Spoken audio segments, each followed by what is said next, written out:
हम झा कल्याणी सब गोटे के गोर लगै छी और एकटा सीता के समर सुना रहल छी। रचना सविता झा सोनी बहन के छनि, सुनल जाऊ। आजो मिथिक भूमि बाजन बाजय, चाहूं दिस नाग्रसो हानय, आजो सिया धिया ब्याहन बैसली, राजा विदेह दिया मान य, आजो सिया धिया ब्याहन बैसली, राजा विदेह दिया मानय,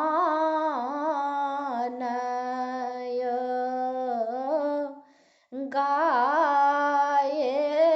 गोबर सावो अंगनानी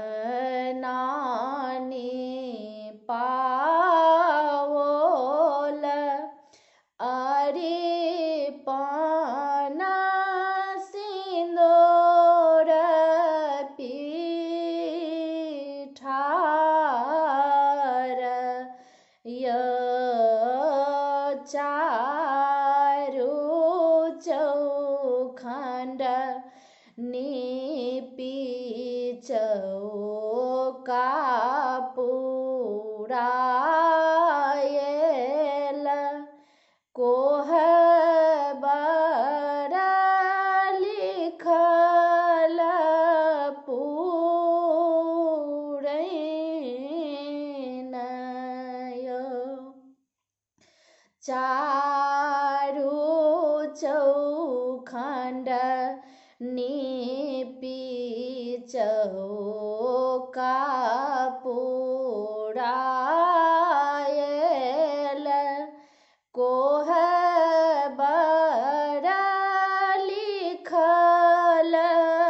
पुरैनय, दुआरे पर बाजय नवरंग बाजन, अवध सँ अयलै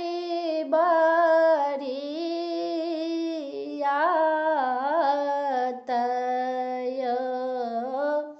श्यामल छवि वर अनुपम रघुवर, शोभा बरनीने जाइय, मरबा बैसल सिया राम जोगल जोरी, नयन मुदित शुभ जोगय, कन्यादान करये बैसला राजा, नैना साँझ हरानी नोरयो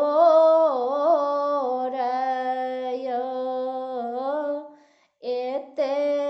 दिन आहे सिया स्वयंवर ठानल छलने मनोरथ ओरयो आई सिया संग चारो धिया मोरी चलली अवधपुर मोरयो